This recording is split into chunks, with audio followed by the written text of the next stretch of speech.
오늘의 말씀은 내가 갈 길을 가야 하리니 라는 제목으로 말씀을 들을 때 큰 은혜 되시기를 축복합니다. 사람은 어떤 어려운 일을 만나면 마음이 흔들립니다. 위기와 고난, 감당할 수 없는 일을 만나면 내 감정이 흔들리고, 그리고 정신적인 공황이 찾아오고 좌절하고 마침내 무너지기도 합니다. 그런데 문제는 내가 마음이 흔들흔들 거릴 때 그 마음을 잡아줄 수 있는 절대자가 나에게 있느냐, 이것이 문제입니다. 다윗은 인생을 살아가면서 수많은 고비와 어려움, 난관을 만났습니다. 마음이 흔들리고 좌절하고 무너지는 순간에 그는 하늘을 쳐다보면서 이렇게 고백을 했습니다. 시편 16편 8절에 내가 여호와를 항상 내 앞에 모심이요 그가 나의 오른쪽에 계심으로 내가 흔들리지 아니하리로다. 또 시편 62편 2절은 이렇게 고백을 했습니다. 오직 그만이 나의 반석이시요 나의 구원이시요 나의 요새이시니 내가 흔들리지 아니하리로다 했습니다. 다윗은 어렵고 힘든 난관을 만날 때 인간적으로 생각하면 좌절하고 무너지는 그런 순간들이었습니다. 그런데 그는 일어났습니다. 다시 재기했습니다. 그리고 달려갑니다. 그 원인이 어디 있을까요? 바로 그 안에 절대자 그 하나님이 계시기 때문에 그렇습니다. 그 절대자 하나님이 흔들거리는 나를 꽉 붙들어 주기 때문에 흔들리지 않고, 좌절할 때 나에게 소망을 주시기 때문에 다시 일어날 수 있었습니다. 심지어 넘어질 때도 주님께서 꽉 붙들어 주셔서 다시 일어나게 했습니다. 성경은 이렇게 말씀하고 있습니다. 이사야서 41장 10절은 이렇게 말씀합니다. 두려워하지 말라. 내가 너와 함께 함이라. 놀라지 말라. 나는 네 하나님이 되리라. 내가 너를 굳세게 하리라. 참으로 너를 도와주리라. 참으로 나의 오른손으로 너를 붙들어 주리라. 이렇게 성경은 말하고 있습니다. 성경에 보면 여호수아가 나옵니다. 여호수아는 모세의 시종이었습니다. 모세가 시키는 대로 했습니다. 그런데 모세가 죽었습니다. 이제 모세의 뒤를 이어서 모든 책임은 여호수아 자신이 져야 했습니다. 이 수많은 백성들을 거느리고 요단을 건너 가나안 땅에 들어가 저 무시무시한 적군들과 싸우는 것, 생각만 해도 아찔합니다. 마음이 흔들흔들거립니다. 불안합니다. 잠을 잘 수가 없습니다.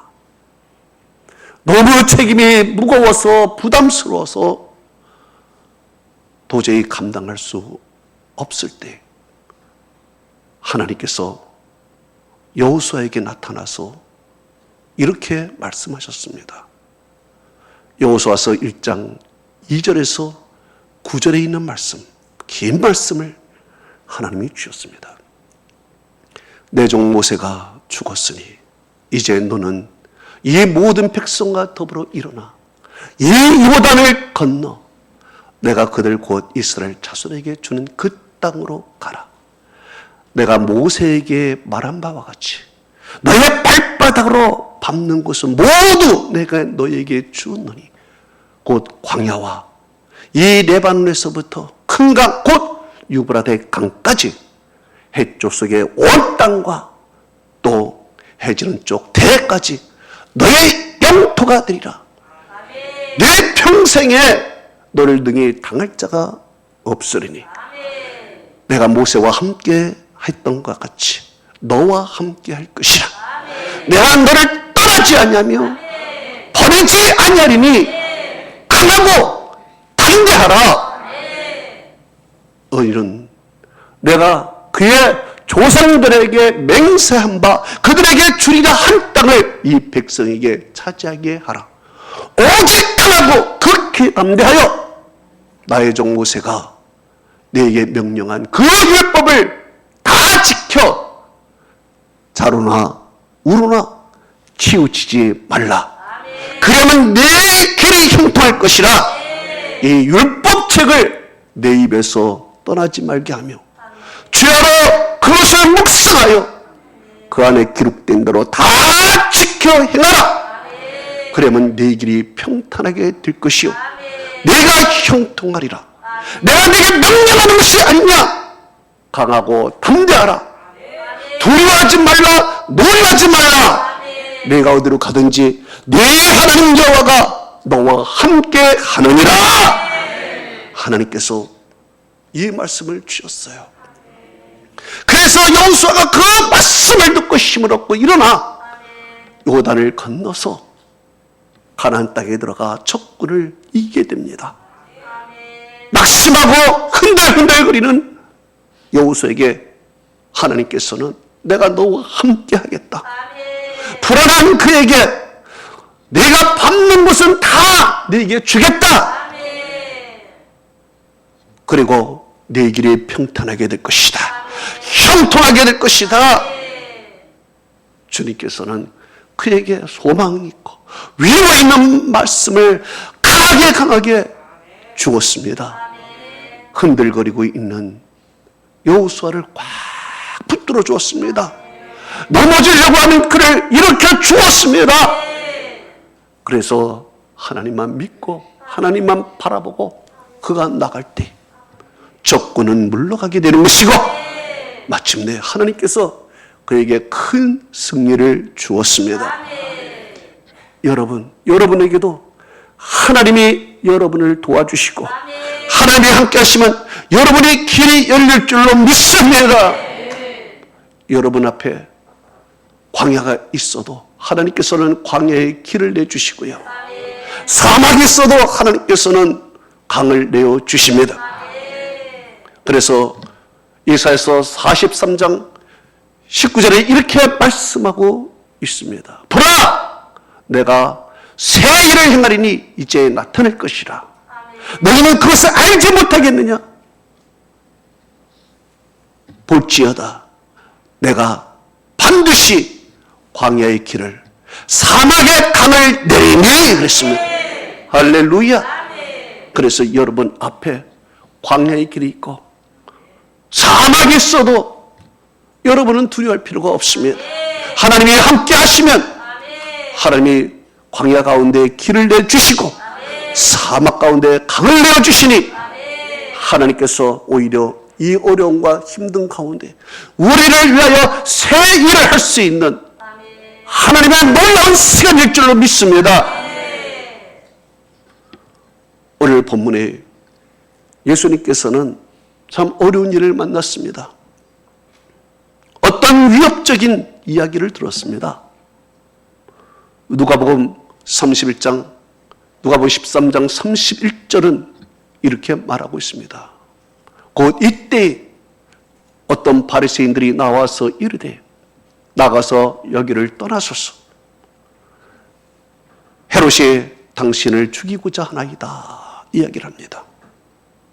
이 말을 언뜻 보면 바리새인들이 예수님을 위해서 하는 말 같습니다. 헤롯이 당신을 죽이려고 하니까 안전한 곳으로 피하십시오. 여기는 위험합니다.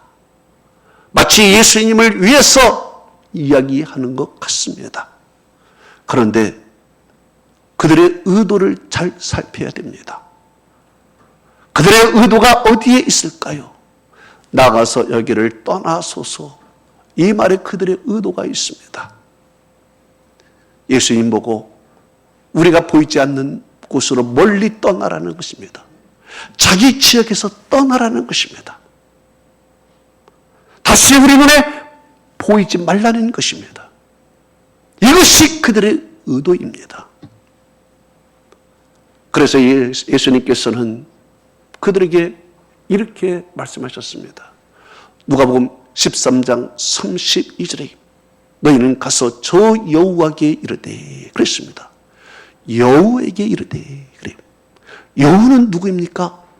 당시에 바로 헤롯 왕을 이야기하고 있습니다. 예수님께서 헤롯 왕에게 여우라 그랬습니다. 여우라. 교활하다는 이야기입니다. 유대인들은 여우라는 단어를 쓸 때 교활하다, 쓸모없는 인간이다, 가치 없는 존재다 라는 이야기를 할 때 저 여우 같은 사람 이렇게 이야기를 했습니다. 그래서 예수님께서는 저 헤롯 왕은 교활한 사람이야, 쓸모없는 존재야 라는 의미로 여우 같은 사람이라 그랬습니다. 그러면 헤롯이 어떤 일을 했습니까? 어떤 일을 했길래 여우 같은 존재라고 말씀을 했습니까? 마가복음 6장 17절은 이렇게 말씀하고 있습니다. 전에 헤롯이 자기가 동생 빌립의 아내 헤로디아에게 장가 든 거로 이 여자를 위하여 사람을 보내어 요한을 잡아 가두었으니 이는 요한이 헤롯에게 말하되 동생의 아내를 취하는 것이 옳지 않다 하였음이라 그랬습니다. 즉 헤롯은 동생의 아내를 자기 아내로 만들었습니다. 큰 불륜적 사건이었습니다.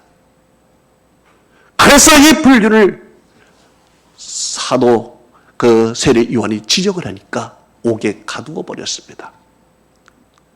아주 나쁜 왕입니다. 또 어떤 일을 벌였습니까? 헤로디의 딸이 연회석에서 춤을 추는데 너무 잘 춰서 홀딱 반했습니다. 헤롯이 말합니다. 내 소원이 무엇이냐? 그 딸이 자기 엄마 헤로데에게 상의하니까 세례 요한의 목을 달라고 해라. 그래요. 그래서 헤롯이 세례 요한의 목을 쳐서 헤로디의 딸에게 주었습니다.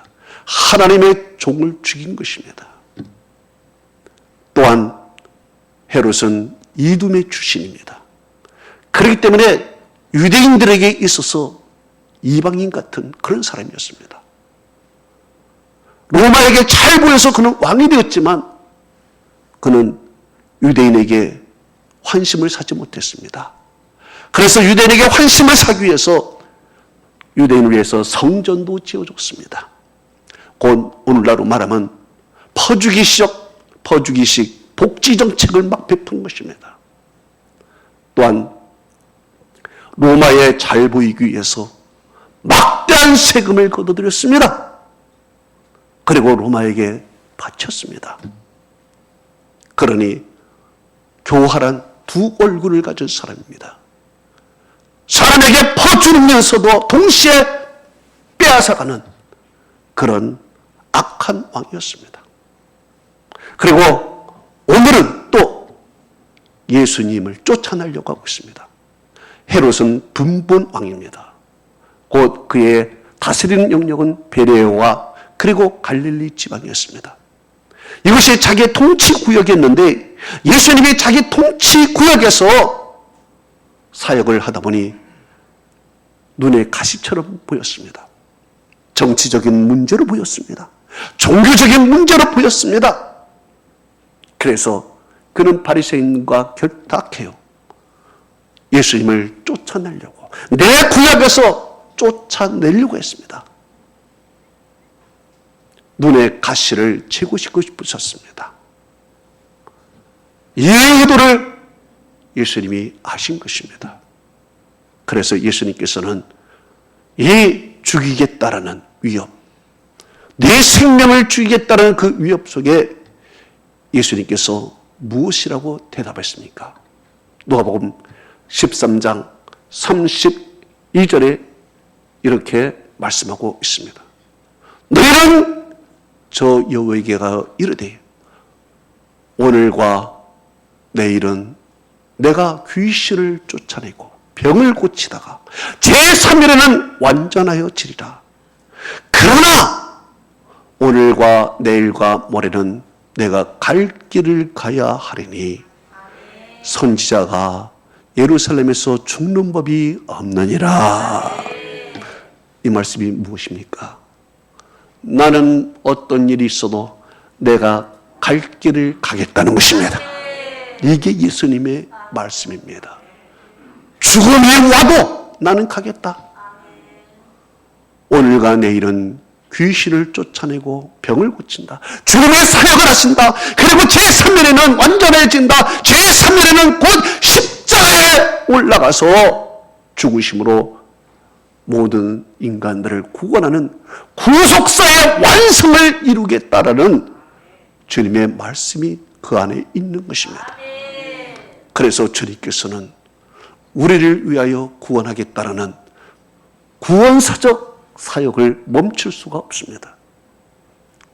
아무리 헤롯이 위협하고 협박을 해도 나는 갈 길을 가야 한다 말입니다. 저도 여러분이 갈 길 다 가시기 바랍니다. 믿음의 길 가시기 바랍니다. 여러분이 하나님이 주신 사역의 길을 가시기 바랍니다.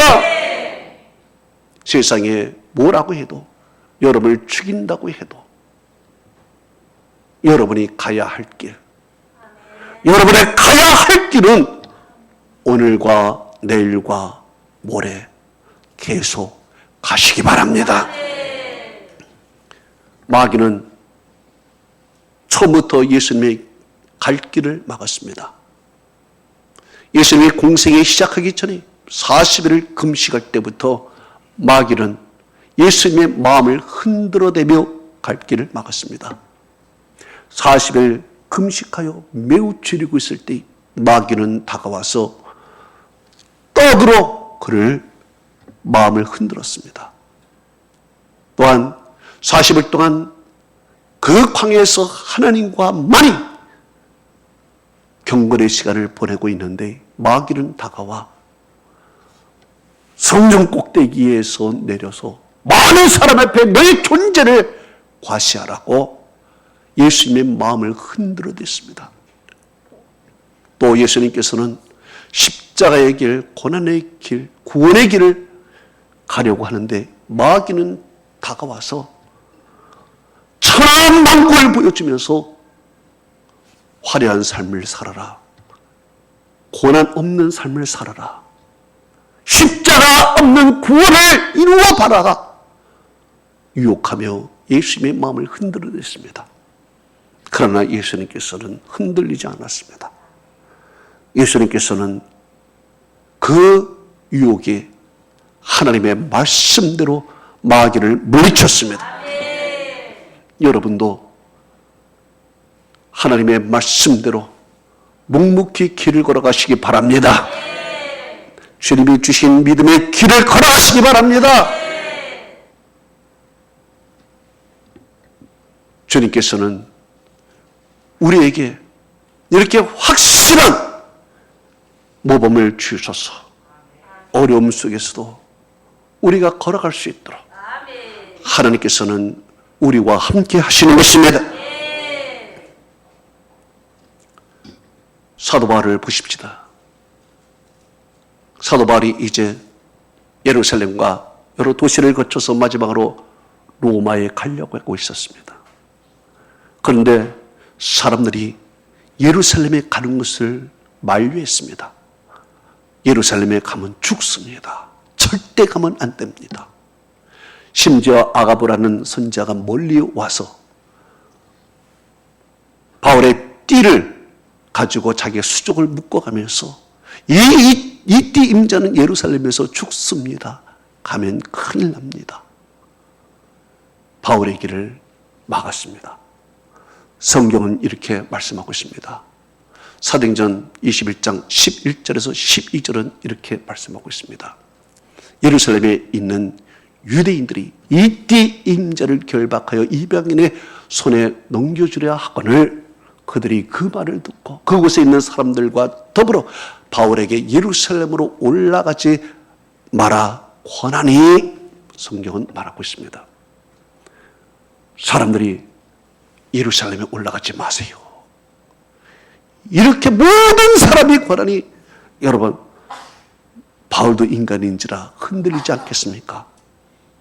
나를 위해서 하는 말이기 때문에 내가 한번 다시 생각해 보지 않겠습니까? 그렇지만 그는 사람의 말에 휘둘리지 않았습니다. 사람의 말에 휘둘리지 않고 그는 하나님을 바라봤습니다. 하나님이 나에게 가로가는 길 가겠다고 그는 결단하는 것입니다. 그러면서 그들의 말에 사도 바울은 이렇게 대답했습니다. 사도행전 21장 13절에 이렇게 대답했습니다. 바울이 대답하되 여러분이 어찌하여 물은 내 마음을 생각하느냐? 나는 주 예수를 위하여 결박당할 뿐만 아니라 예루살렘에서 죽을 것도 각오하였노라 이야기를 합니다. 얼마나 단호한가요? 믿음의 길은 양보하지 않았습니다. 진리의 길은 양보하지 않았습니다. 하나님이 주신 사명 양보하지 않았습니다. 세상 뭐라 그래도 내가 하나님을 위해서 살아가야 하는 믿음의 길 절대로 양보하지 않고 죽을 각오로 그는 믿음을 지키며 가야 할 길을 갔습니다. 이런 단호한 결심이 있을 때 주위 사람들이 손을 들었습니다.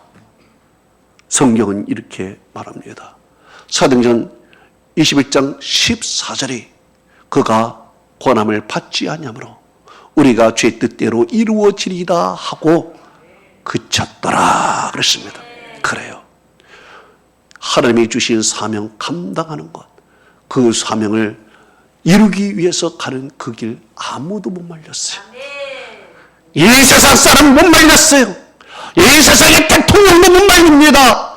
우리의 가는 길, 거룩한 길, 하나님이 주시는 길은 이 세상의 천하 인간 헤롯조차도 우리를 말릴 수 없습니다. 가는 거예요. 쫙 가다 보니까 하나님께서 그의 길을 쫙 열어주셨습니다. 사실 사도 바울이 그 이전부터 그의 결심은 대단합니다. 사도행전 20장 22절에서 24절은 이렇게 말씀하고 있습니다. 보라! 이제 내가 성령에 매여 예루살렘으로 올라가는데 그곳에서 어떤 일이 일어나는지 알지 못하노라. 오직 성령이 각성해서 내게 증언하여 결박과 환난이 나를 기다린다 하시나 나의 달려갈 길과 주 예수께 받은 사명 곧 하나님의 은혜의 복음을 증언하는 일을 마치려 하면은 나의 생명조차 조금도 귀한 것으로 여기지 아니하노라. 대단하죠. 대단하죠. 다른 거는 다 양보할 수 있어요. 세상 어떤 것도 다 양보할 수 있어요. 그러나 믿음의 길만은 양보를 못합니다. 진리만이 양보를 못합니다. 하나님만 양보를 못하는 것입니다. 이것이 바울의 굳건한 사명이에요. 이렇게 그가 길을 걸어가는 것입니다. 여러분도 하나님이 길을 열어줄 줄로 믿습니다. 사도 바울이 이렇게 길을 걸어가다가 마지막 인생 종착지에 와서 무엇이라고 고백을 했습니까? 그 유명한 말씀 디모데후서 4장 7절에서 8절에 그가 이렇게 고백하지 않습니까? 나는 선한 싸움을 싸우고 나의 달려갈 길을 다 마치고 믿음을 지켰으니 이제 후련한 나를 위하여 의의 멸류관이 예비되었으므로 줄곧 의로우신 재판장이 내게 주실 것이니 내게만 아니라 주의 날을 사모하는 모든 자에게도니라. 그렇습니다. 바울이 인생 마지막 순간의 고백은 나의 달려갈 길을 다 마쳤다는 얘기입니다. 이것이 마지막 고백이에요. 여러분 마지막 고백이 되기를 바랍니다. 인생 마지막 고백이 나의 달려갈 길 다 마쳤다라는 그 고백이 하나님 앞에 있기를 축복합니다. 아프리카 선교사 리빙스톤은 이렇게 말했습니다. 해야 할 일이 남아있는 자는 그것을 이루기 전까지는 결코 죽지 않는다 이야기를 했습니다. 그렇습니다. 사람들이 바울에게 예루살렘에서 죽는다 했지만 죽었습니까? 안 죽었어요. 안 죽었어요. 그는 결국 어디까지 갑니까? 땅끝 로마 스페인까지 갑니다. 그의 사명 잘 감당할 때까지 그는 죽지 않았어요. 하나님이 지켜주었어요. 유라굴라 광풍 나는 데서도 하나님이 지켜주셨어요. 예? 죽지 않아요. 죽지 않아. 예? 사람은 죽는다, 안 된다, 포기하라 하지만 하나님이 일을 하는 하나님의 백성들, 믿음의 길을 가고 경건의 길을 가는 자들에게는 하나님이 길을 열어주시는 것입니다. 그 사명 끝날 때까지 하나님이 지켜주시는 것입니다. 어떤 카푸어에게 어떤 사람이 물었습니다. 카푸어가 뭔지 아십니까? 자동차를 위해서 모든 것을 바치는 사람입니다. 아주 지하 단칸방에 살면서도 슈퍼카를 사는 사람입니다. 이 사람에게 이야기를 했습니다. 왜 당신은 무리해서 좋은 차를 사느냐? 그랬더니 그 사람 말이 이렇습니다. 내가 슈퍼카를 타고 가면 앞에 길이 쫙 열립니다. 앞에 길이 열린다는 거예요.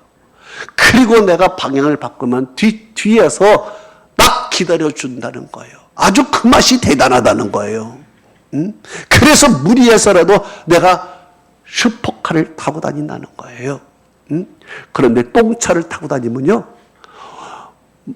막 박으려고 그런대요, 그냥. 아주 사고 일보 직전까지 가는 경우가 많다는 거예요. 그래서 슈퍼카를 타고 다닌다는 얘기예요. 여러분, 우리도 한번 생각해 보십시다. 우리에게 길이 열리지 않습니까? 왜 열리겠습니까? 여러분, 자동차 그 슈퍼카를 타고 다니는 그 운전자, 그 사람 때문에 길이 열립니까? 자동차 때문에 열리는 것이죠.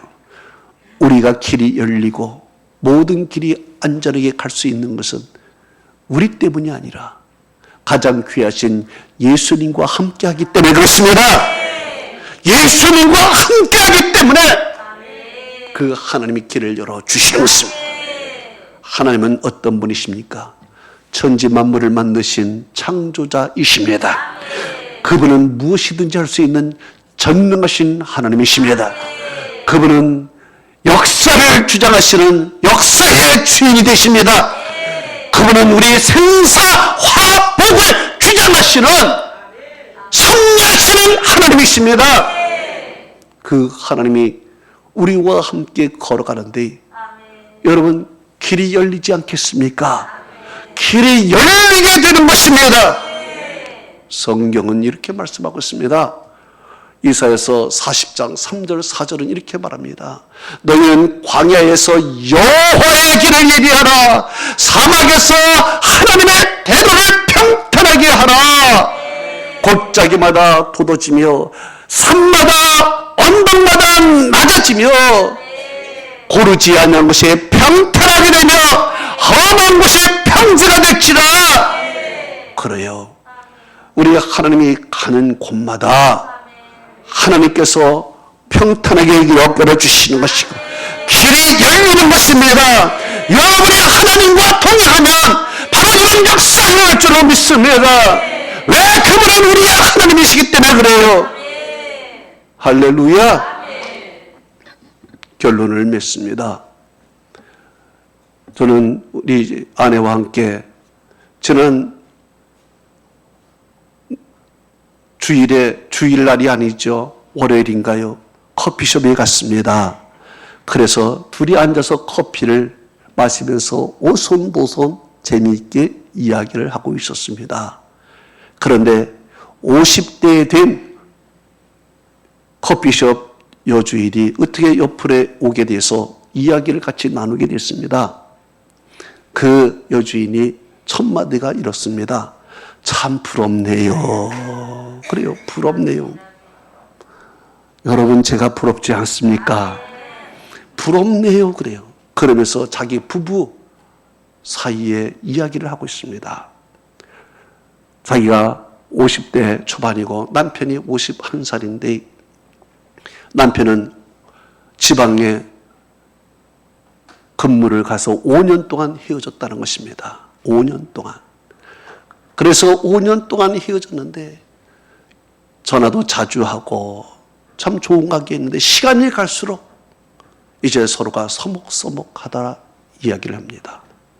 이제 전화하는 것도 그저 의무로 전화하게 되는 것이고 만나도 할 말이 서로 없고 또 만나도 친구들이 또 옆에 있어서 자기는 이방인 같고 그리고 모든 노후의 책임을 자기 부인에게 다 맡기고 무능한 남편처럼 보이고 말이에요. 뭐 이런 저는 남편과의 관계를 얘기합니다. 남편이 자기가 말을 하면은 들어주지도 않고 그냥 딴 생각만 하고 있고 그래서 지금 50대인 자기가 고민이 많답니다. 그리고 지금 마음이 흔들린다 이야기합니다. 흔들린다라는 뜻은 난 잘 모르겠습니다. 그런데 여성이 흔들리면 어떻게 되는지 모르겠어요. 마음이 흔들린다 그래요. 지금 너무 고민이 많다 얘기합니다. 그래서 저는 이렇게 마음속에 대답했습니다. 당신이 흔들리는 이유는 한 가지가 있습니다. 그것은 당신 마음속에 절대자가 없어서 그렇습니다.